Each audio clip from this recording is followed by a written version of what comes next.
आमदार रवी राणा यांना देवेंद्र फडणवीसांकडून कॅबिनेट मंत्रीपद मिळण्याची शक्यता आहे। त्याचबरोबर अमरावतीचं पालकमंत्रीपद देखील त्यांनाच मिळेल अशी शक्यता वर्तवली जाते। अमरावती जिल्ह्यामध्ये महायुतीला विधानसभा निवडणुकीत पहिल्यांदा मोठं यश मिळालंय।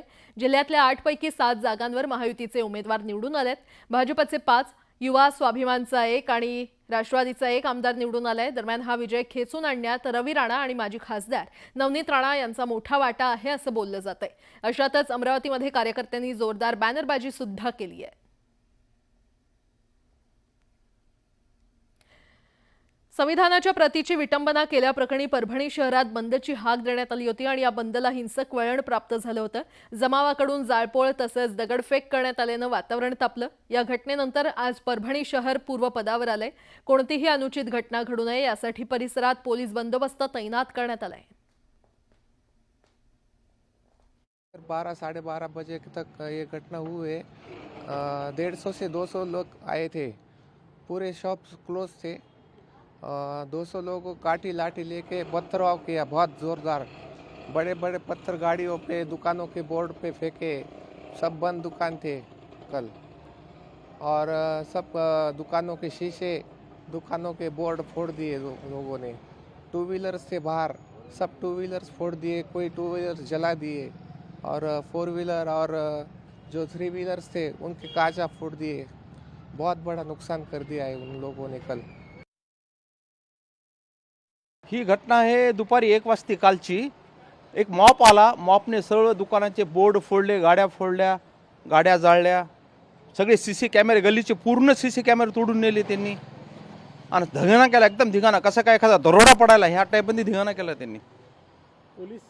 पोलीस प्रशासक होती पण त्यांना सुद्धा दगड मारून त्यांनी पळून लावलं।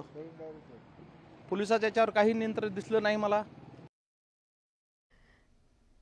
हिंगोली शहरात बंदची हाक देण्यात आली आहे। परभणी शहरात घडलेल्या घटनेच्या निषेधार्थ हा बंद पुकारण्यात आलाय। या पार्श्वभूमीवर शहरातील बाजारपेठ कडकडीत बंद आहे। शहरातील प्रमुख चौकांमध्ये पोलिसांनी देखील चोख बंदोबस्त ठेवलाय आणि याचाच आढावा घेतलेला आहे आमचे प्रतिनिधी मनीष खरात यांनी। हिंगोली शहरामध्ये आज आंबेडकरी अनुयायांच्या वतीने जे आहे ते शहर बंदचं आवाहन करण्यात आलं आहे आणि या बंदच्या पार्श्वभूमीवर आपण बघतोय की शहरातील संपूर्ण बाजारपेठ जी आहे ती अजूनही उघडलेली नाही। सकाळपासूनच बाजारपेठेमध्ये सर्व शुकशुकाट आहे। व्यापारी बांधवांनी, दुकानदारांनी आपली सर्व व्यापारी प्रतिष्ठाने बंद ठेवली आहेत।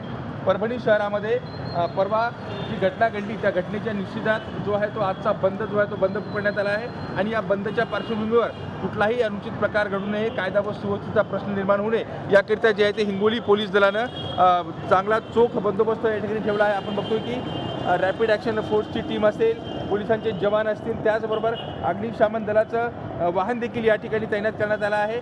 गांधी चौक भागामध्ये जे आहे ते सकाळपासूनच हा सगळा तगडा पोलीस बंदोबस्त आहे। एवढंच तर शहरभरातील सर्वच ठिकाणी पोलिसांनी चोख बंदोबस्त ठेवला आहे आणि बाजारपेठ जी आहे ती बाजारपेठ पूर्णपणे सकाळपासून बंद आहे।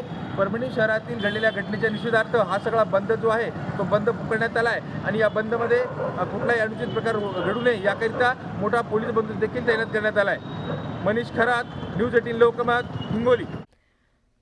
परभणीत संविधानाच्या प्रतीची विटंबना केल्याप्रकरणाचे पडसाद जालना जिल्ह्यात देखील उमटलेत। आंबेडकरी संघटनांकडून मंठा बंदची हाक देण्यात आली आहे। परभणी शहरात डॉक्टर बाबासाहेब आंबेडकर यांच्या पुतळ्याजवळ असलेल्या संविधानाच्या प्रतिकृतीची नासधूस करण्यात आली होती। त्यानंतर शहरात तणावाचं वातावरण पाहायला मिळालं। या पार्श्वभूमीवर मंठा बंदची हाक देण्यात आली असून व्यापाऱ्यांनी दुकानं बंद ठेवून या बंदला प्रतिसाद दिलाय।